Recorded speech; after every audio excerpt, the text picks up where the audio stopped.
the invisible men. They've got to pull him through, or else. Or else it's curtains for us.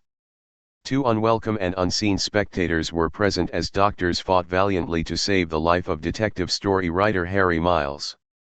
Had the chief surgeon known what was actually at stake, would his hand have faltered? For in some strange, diabolical way, not one life was in the balance, but three. An airfield in Korea, 1952. Chief pilot, Harry Miles, and his B-29 crew were celebrating. Cheer, men. One more mission and it's back to the States for us. California, here I come. Only one more mission for the longtime buddies, which took place the next day. Looks like the Reds won't make it easy for us. Flax as thick as pea soup today. Pow. Suddenly. We're hit. Kapow. Instead of panic, there was only a grim waiting for orders. They all had supreme confidence in their pilot. What do we do, skipper? We can't bail out, we're over the enemy territory. Hang on. I think I can make it to emergency airfield 3. The stricken plane lost altitude, but Harry skillfully managed to reach Allied lines. It looked like clear sailing as he stabilized for the emergency landing. We made it. Good old Harry. But it was then that disaster struck. It blew up. Baroom. There was only one survivor of the catastrophe. For months, he lingered between life and death. Severe damage to the brain. I don't see how he can pull through. He's got a tremendous will to live, and that's what counts. It was a close thing, but Harry Miles made it. 6 months later. 5 years. That's all I've got to live. It looks that way. Just before the end you'll see flashes of yellow, we'll try another operation then. And what with the will to live you've shown, who knows? It was a lonely and embittered man who left the hospital that day. 5 years, only 5 years. How'll I ever face it? He had not answered any of his fiancée's letters, had tried to break off with her, but when he returned home, she was waiting. Why'd you come? I won't let you be a martyr, you mustn't sacrifice yourself. I love you, can't you understand? 5 years are better than none, as long as we spend them together. His childhood sweetheart, he tried to spare her the inevitable anguish of the long-doomed wait.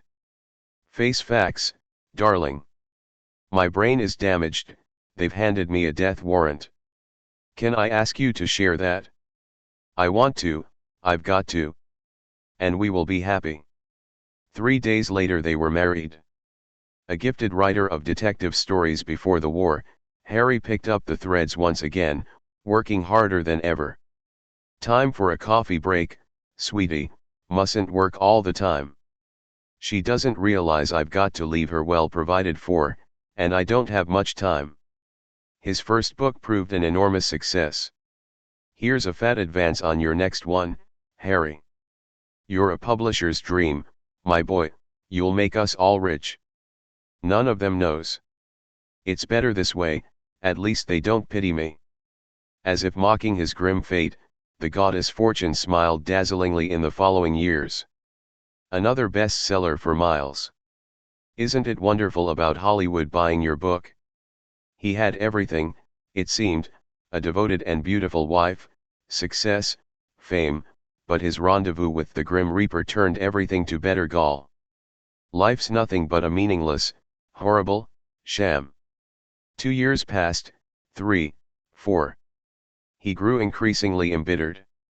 You haven't touched your breakfast, dearest.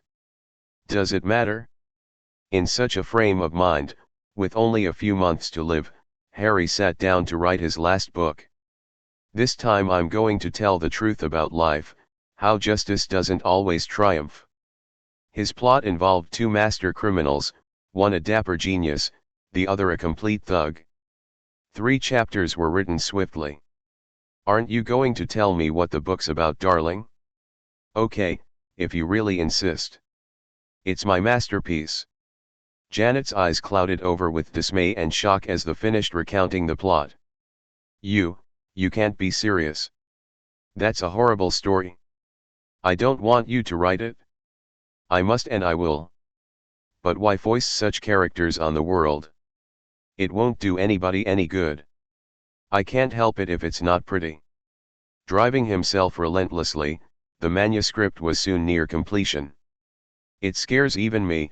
My two criminals are absolutely the most terrifying characters ever created. I wonder. Yes, he wondered, and quailed before the responsibility he had taken upon himself. In his mind's eye he could almost see his satanic creations, and they appalled him. The question is, have I told the truth about life? The last few years have been good to me. I've got no right to be bitter. I was granted 5 years more than the other guys in the B-29. I don't want to leave this behind as a legacy. As if the manuscript were suddenly contaminated, he flung it brusquely into the flames. He watched the sheets blaze quickly, shrivel, turn black. I'm glad that's the end of it. It's not the end. Alone in his locked room late at night, the sound of the deep harsh voice startled him. He whirled, to face an incredible sight. You're, the very characters in my story, come to life. I'm imagining this. My mind's playing tricks on me. You'll find out differently soon enough. Harry blinked, shook his head violently, but the villains his mind had created still loomed before him. You're going to finish the book, Harry, because we can make you. You've created us as characters, given us a form of life, and we won't let you destroy us. This can't be happening. It's just a hallucination. Harry. Let me in, please. Knock. Knock. Janet entered bearing a cup of cocoa. He could see her eyes darting about, searching. Oh, he was sure you had visitors. I could swear I heard several voices in the room. She doesn't see them. What can this all mean? Next day Harry told everything to his doctor. It's just a trick of your injured brain, Harry, nothing more. But what about my wife? There's nothing wrong with her mind. Unable to sleep that night, he returned to his study. I'll give them a chance to visit me again. I've got to learn what they're up to. We've already told you, Harry, we want you to finish the book. But why? What good can it do you? So far we only exist in your brain, but a book will reach millions of people. That way, we'll have life forever. I'll never help you. And you can't make me. Oh, no. You'll find out. With that mysterious warning, the figures vanished. Harry tossed all night trying to figure out the situation, and next morning. Can you imagine? Chesters of Fifth Avenue reports that over $500,000 in jewels vanished last night. The paper says the police are baffled, not a single clue. I wonder. Obeying a sudden impulse, Harry went to his study.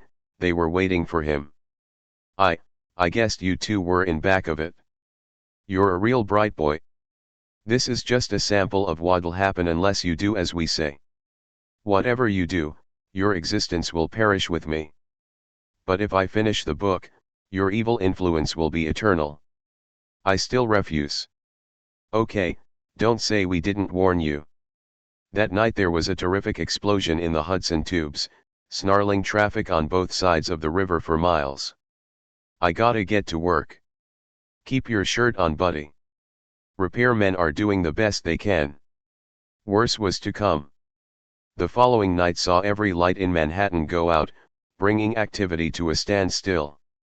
Broadway looks weird, doesn't it? What happened? Sabotage in the central power stations.